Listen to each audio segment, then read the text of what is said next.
Hello everyone, welcome back to my channel. So बच्चों, आज हम डिस्कस करने वाले हैं क्लास 6 चैप्टर 5 रहीम के दोहे। और हम इस वीडियो में रहीम के दोहे के सभी क्वेश्चन आंसर्स सॉल्व करने वाले हैं। तो चलिए वीडियो को देखते हैं कि इसमें क्या क्या क्वेश्चंस हैं और हम उस क्वेश्चंस को सॉल्व करते हैं।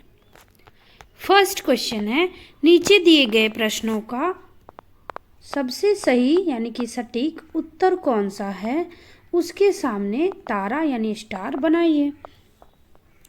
फर्स्ट है, रहीमन जिहवा बावरी कही गई सरग पाताल, आपू तो कहीं भीतर रही जूता खात कपाल। दोहे का भाव है, तो इसमें आप किसमें स्टार बनाएंगे?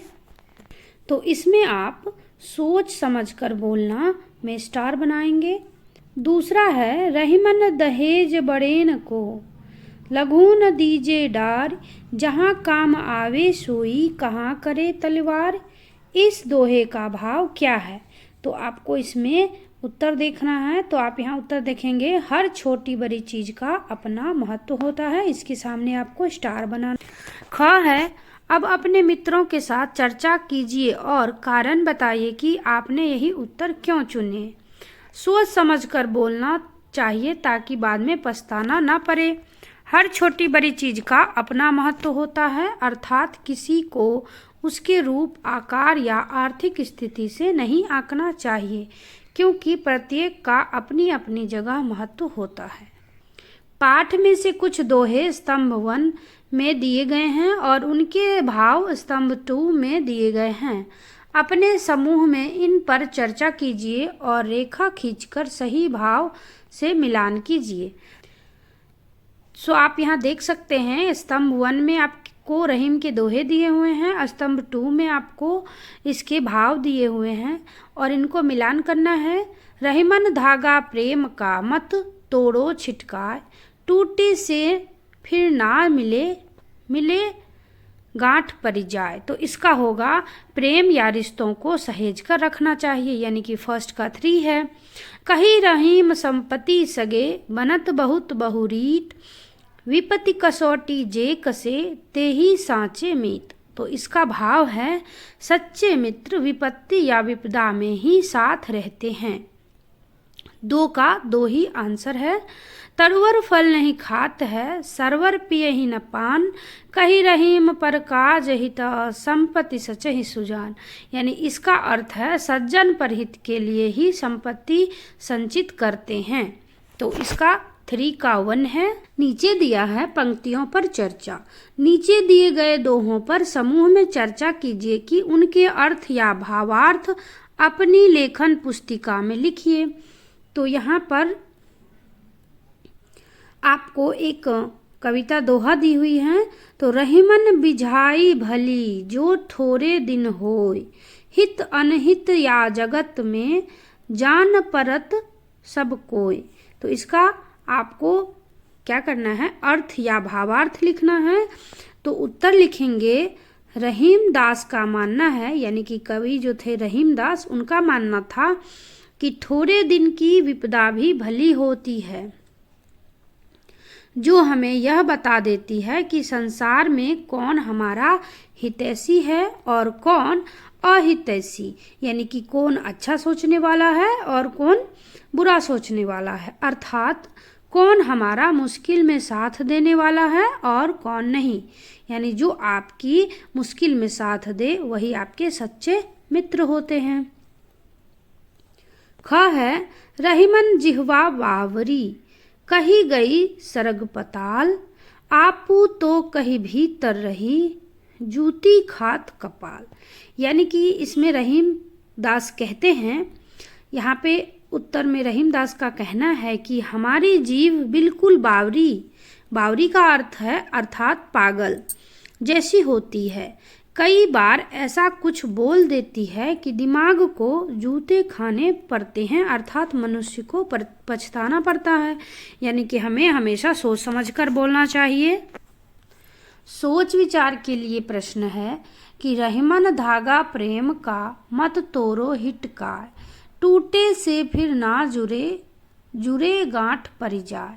इस दोहे में जुरे के स्थान पर डर और हिटकाय के स्थान पर चटकाय शब्द का प्रयोग भी लोक में प्रचलित है। जैसे रहीमन धागा प्रेम का मत तोरो चटकाय, टूटे से फिर ना जुरे, जुरे गांठ पर जाए। तो इसी प्रकार पहले दोहे में डारी के स्थान पर डार और तलवार के स्थान पर तलवार और चौथे दोहे में मानुष के स्थान पर मानस का उपयोग भी प्रचलित है। ऐसा क्यों है? उत्तर लिखेंगे, डारी के स्थान पर डार, तलवारी के स्थान पर तलवार और मानुष के स्थान पर मानस आदि शब्दों का प्रयोग थोड़ी सी दूरी पर बोली बदल जाने के कारण होता है। यानी कि भाषा हर कुछ दूरी पर बदलती रहती है, जिसके कारण कुछ कुछ चेंजेस होते रहते हैं। प्रश्न ख है, इस दोहे में प्रेम के उदाहरण में धागे का प्रयोग क्यों किया गया है? क्या आप धागे के स्थान पर कोई अन्य उदाहरण सुझा सकते हैं? अपने सुझाव का कारण भी बताइए। उत्तर लिखेंगे बच्चों, कवि ने प्रेम के टूटने को धागे द्वारा दर्शाया है। जिस प्रकार धागा एक बार टूट जाए तो उसे जोड़ने के लिए गांठ लगानी पड़ती है, ऐसे ही प्रेम संबंधों में दरार आ जाए तो भले ही उन्हें फिर से जोड़ लिया जाए, परंतु मनमुटाव रही जाती है। इससे हमें अन्य उदाहरणों द्वारा भी समझ सकते हैं। नदी के जल में एक लोटा पानी ले लिया जाए तो उन्हें दोबारा नदी में मिलाया तो जा सकता है, परंतु उसे उसकी सहोदर बूंदों से नहीं मिलाया जा सकता है। यानी कि सहोदर का मतलब है एकदम घनिष्ठ या आपसी या मित्र। ऐसे ही किसी से संबंध अगर टूट जाए तो दोबारा वैसे नहीं बन पाते। दूसरा उदाहरण में लिख सकते हैं, एक टूटे हुए लकड़ी के डंडे को प्रयत्न करके सिल भी लिया जाए तो हम पहले की भांति उसका प्रयोग नहीं कर सकते हैं। हर बार ध्यान से प्रयोग करना पड़ता है। तीसरा उदाहरण भी लिख सकते हैं, एक कीमती कपड़े के फट जाने पर उसे कितना भी सिल लिया जाए लेकिन मन में उसका फटा होना खटकता ही रहता है। एक बार जो गलत हो जाता है आप उसे कितनी भी बार सही करिए, उसका असर आपके मन में जरूर होता है। प्रश्न 2 है, तरवर फल नहीं खात है, सरवर पियहि न पान, कही रहीम पर काज हित, संपत्ति सचहि सुजान। इस दोहे में प्रकृति के माध्यम से मनुष्य के किस मानवीय गुण की बात कही गई है? प्रकृति से हम और क्या क्या सीख सकते हैं? तो उत्तर देखते हैं। प्रकृति के माध्यम से इस दोहे में मनुष्य के इस मानवीय गुण की बात की गई है कि जैसे पेड़ अपने फल नहीं खाते, सरोवर अपना जल ग्रहण नहीं करते, ऐसे ही सज्जन धन का संचय स्वयं के लिए न करके दूसरों की भलाई के लिए करते हैं। प्रकृति से हम और गुण भी सीख सकते हैं, जैसे नदी के जल की भांति निरंतर आगे बढ़ना चाहिए। जिस प्रकार तपती गर्मी से बचाने के लिए वृक्ष छाया देते हैं, वैसे ही दूसरों के कठिन समय में हमें उनकी मदद करनी चाहिए। फूलों की भांति अपने अच्छे कार्यों